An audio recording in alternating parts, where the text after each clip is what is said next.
Hello friends. तो continue करते हैं इसके एमसीक्यू के क्वेश्चंस। हम आ गए हैं चैप्टर नंबर 6 के descriptive question test your knowledge में। तो पहला है MCQ, any person acquiring property on which charge is registered under section 77 shall be deemed to have notice of the charge from.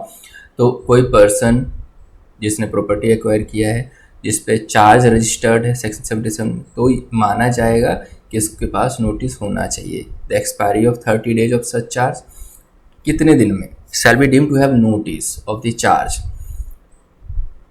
Charge का notice जाना चाहिए कि उसके पास मान लिया जाएगा। तो the expiry of 30 days of such charge, the date of application of registration of such charge, the date of acquiring the property, the date of registration of such. तो इस केस में हो जाएगा फर्स्ट का D, the date of such registration. जिस दिन charge registration हुआ उसी दिन से माना जाएगा कि आपको पता है। Shall be deemed to be the notice, कि आपके नोटिस में है कि चार्ज किस दिन से क्रिएट हुआ है, the date of such registration.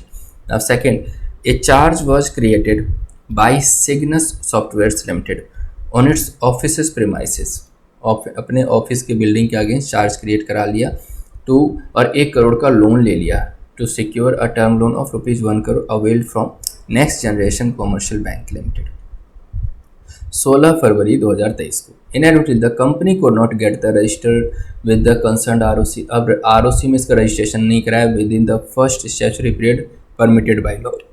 Law ने जितने टाइम के अंदर अंदर बोला है।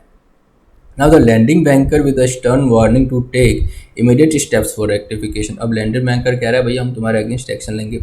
The latest date within which the company must register the charge with ROC as to avoid paying or valorem fee for the registration charge, क्या है वो? 30 दिन के अंदर अंदर उनको कराना होता है। तो 16 फरवरी से देखो 30 दिन के अंदर अंदर कब तक ये होना चाहिए, क्योंकि 16 फरवरी को उन्होंने ये ट्रांजेक्शन किया है। तो दूसरे का बी है 17 अप्रैल 2023। तो अब देखते हैं 16 फरवरी, 16 मार्च और 17 मार्च, तो 60 डेज है, जबकि 30 डेज के अंदर अंदर आपको रजिस्ट्रेशन कराना पड़ता है। तो ये ऑप्शन ही नहीं है। तो हो सकता है कोरिजेंडम हो गया हो, रिलीज़ हुआ हो इसको लेकर, क्योंकि अभी जो हमने एग्जांपल्स रिवाइज किए उसमें 30 दिन के अंदर अंदर रिवाइज करना और एक्सेप्ट करना होगा, अदरवाइज आपको वेलरम फीस पे करनी। बट एक बार क्रॉस चेक कर लेना इसको। Now the instrument creating a charge or modification thereon shall be preserved for a period of, कितने साल के लिए उस इंस्ट्रूमेंट को रखना पड़ेगा, चार्ज के इंस्ट्रूमेंट को, from the date of satisfaction, कितने साल के लिए। हमने पहले शायद 8 पढ़ा है, देख लेना।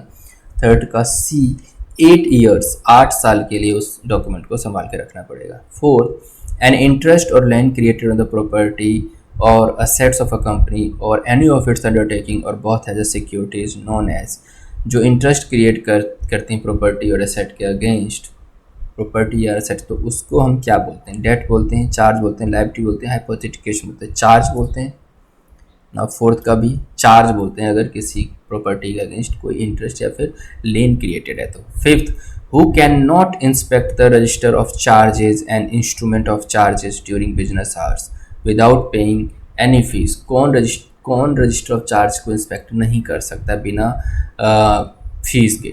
ए, any member of the company, the creditor of the company, person other than member and creditor of the company, no person is allowed to inspect the register of charges. तो फिफ्थ का सी, पर्सन जो कि member भी नहीं है, creditor भी नहीं है, फिर भी अगर इंस्पेक्ट करना चाहता है रजिस्टर ऑफ चार्ज को तो उसको फ़ी पे करना होगा। तो सी इसका आंसर है, person other than member and creditor of the company. तो इस तरीके से एमसीक्यू कवर कर लिए हमने। अब चलते हैं डिस्क्रिप्टिव क्वेश्चन की तरफ।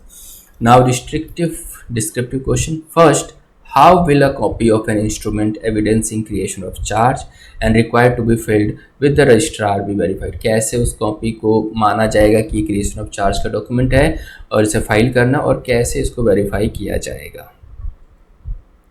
Now first, a copy of every instrument evidencing any creation or modification of charge and required to be filed with the registrar shall be verified। कैसे वेरीफाई करें? First, in case property is situated outside India, अगर property outside India situated है, where the instrument or deed relates solely to the property situated outside India, तो अगर property outside India है तो company shall be verified by a certificate issued either under the seal. तो company certificate issue करेगी अपनी common seal में if any of the company और under the hand of any director और company secretary of the company. Director, company secretary और authorised officer जो होगा charge holder का, और under the hand of some other person company is interested in mortgage और charge, और किसी और भी जो भी कंपनी के मॉर्गेज और चार्ज क्रिएट करने में तो उन सब से लेना पड़ेगा, कंसेंट लेना पड़ेगा या उनको रिस्पॉन्सिबिलिटी देनी पड़ेगी, तभी आपको ऐसे वेरीफाई कराना पड़ेगा सर्टिफिकेट्स के थ्रू। अगर प्रॉपर्टी आउटसाइड इंडिया में, in case property situated in India, अगर इंडिया में है तो वेयर द इंस्ट्रूमेंट और deed register the property situated in India wholly और party, then copy shall be verified by certificate issue under the hand of any director. कोई भी director, company secretary, authorised officer एक certificate issue कर देगा, बस हो गई verification. Question number 2, what is floating charge, when does it get crystallized? Floating charge तो हमने देखा ना कि स्टॉक्स के अगेंस्ट होता है, या जिसमें आप बिजनेस करते हो उस प्रॉपर्टी के अगेंस्ट अगर आप कुछ लेते हो पैसा तो उसे फ्लोटिंग चार्ज बोलते हैं। अब देखते हैं, a floating charge is a type of charge that is created on assets और class of asset which are of fluctuating और चेंजिंग। ऐसा असेट जो कि फ्लक्चुएट हो सकता है, उसका नेचर बदल सकता है, रॉ मटेरियल का नेचर बदल सकता है, स्टॉक फ्लक्चुएट हो सकता है। The assets which are under floating charge में इंक्लूड, जो असेट्स जिसके लिए फ्लोटिंग चार्ज क्रिएट होता है उसमें रॉ मटेरियल आ जाता है, स्टॉक इन ट्रेड और डेटर्स आते हैं। It is a charge created upon a class of assets, बहुत प्रेजेंट और फ्यूचर के लिए ये क्रिएट होता है। The assets under floating charge keep on changing because the borrowing company is permitted to use them in ordinary course of business. जो assets floating charge में अंदर होते हैं वो बार बार बदलते रहते हैं, क्योंकि लेंडर उनको अलाउ करते हैं कि आप इसमें बिजनेस कर रहे हैं तो आपको तो करना पड़ेगा। The buyer of the assets covered under floating charge will get them free of charge. और जो फ्लोटिंग चार्ज की प्रॉपर्टी को कोई परचेज करता है, जो बायर होगा उसके गुड्स को खरीदने वाला, उसको बिना चार्ज के वो प्रॉपर्टी बिकता है, मतलब सेल कर सकते हैं goods. Now crystallization of floating charge को कैसे खत्म करें? In the following event the floating charge will get crystallize और फिक्स्ड। ऐसा क्रिस्टलाइज, अच्छा फ्लोटिंग चार्ज को ख़त्म करके जब वो फिक्स्ड कैसे हो सकता है? When the creditor enforces the security due to breach of, जब क्रेडिटर बोलता है कि भाई इसने तो मेरे पेमेंट नहीं किया है, ब्रीच ऑफ कॉन्ट्रैक्ट किया है। Now second, when the company ceases to continue business, जब कंपनी अपना बिजनेस ही बंद कर रही है। Third, when the borrowing company goes into liquidation, जब बोरोइंग कंपनी लिक्विडेशन में जा रही है तो ये जो फ्लोटिंग चार्ज है वो फिक्स्ड चार्ज बन जाएगी, इसको हम क्रिस्टलाइज भी बोलेंगे, ठीक है ना। ऐसे केस में वो बेच नहीं पाएंगे उस स्टॉक्स को। तो crystallize from charge the security become fixed and is available for realization so that borrowed money is to be paid, ताकि बोरोड मनी जो भी है इसको बेच के फिर रिकवर किया जाएगा, मतलब। लेकिन अब कंपनी खुद नहीं कर सकती है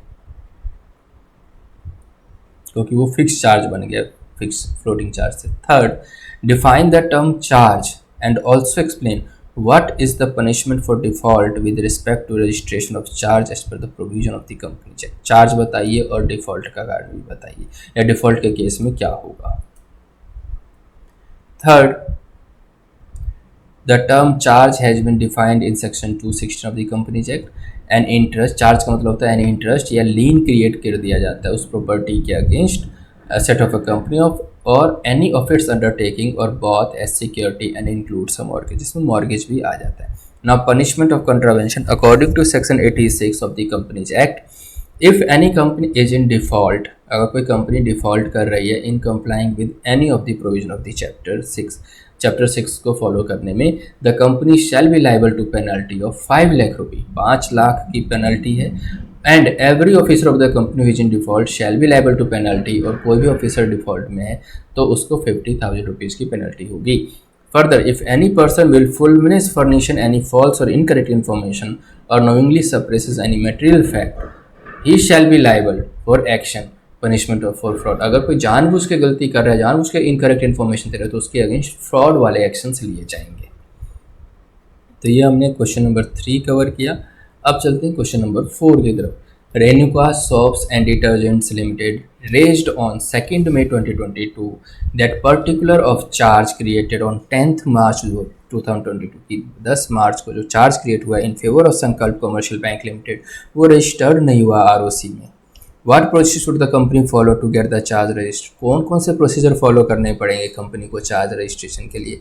would the procedure be different if the company realize its mistake of not registering the charge on 7th of June, तो क्या कंपनी को अगर ये मिस्टेक समझ में आ जाती है तो क्या प्रोसीजर डिफरेंट होगा इंस्टेड ऑफ सेकेंड में, अगर 2 मई की जगह 7 जून को करते हैं। Explain with relevance with the provision. अब आप बताइए रजिस्ट्रेशन को लेकर क्या है। देखो, the charge in the present case was created on 11th of Feb 2018।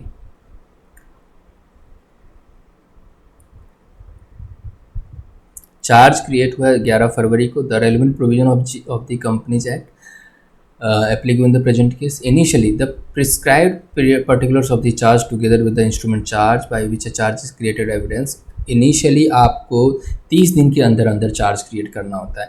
In this case particular charge were not filed within 30 दिन के अंदर अंदर आपने फाइल नहीं किया। However registrar is empowered under clause to extend the original period of 30 days by another 30 days, 30 दिन से और एक्सटेंड कर सकता है। तो 60 दिन हो गया, 60 दिन के अंदर करा लो on payment of prescribed additional fees, कुछ एडिशनल फीस देके। Taking advantage of this provision Renuka soaps and detergents limited should immediately file the particular charge. अब एडवांटेज है इस प्रोविजन का तभी जब Renuka soap immediately charge create कर देते हैं अपने ROC के पास जाके, making an application not filing the particular charge with in 30 days। भी 30 दिन के अंदर हम नहीं कर पाए तो 60 दिन के अंदर आ गए।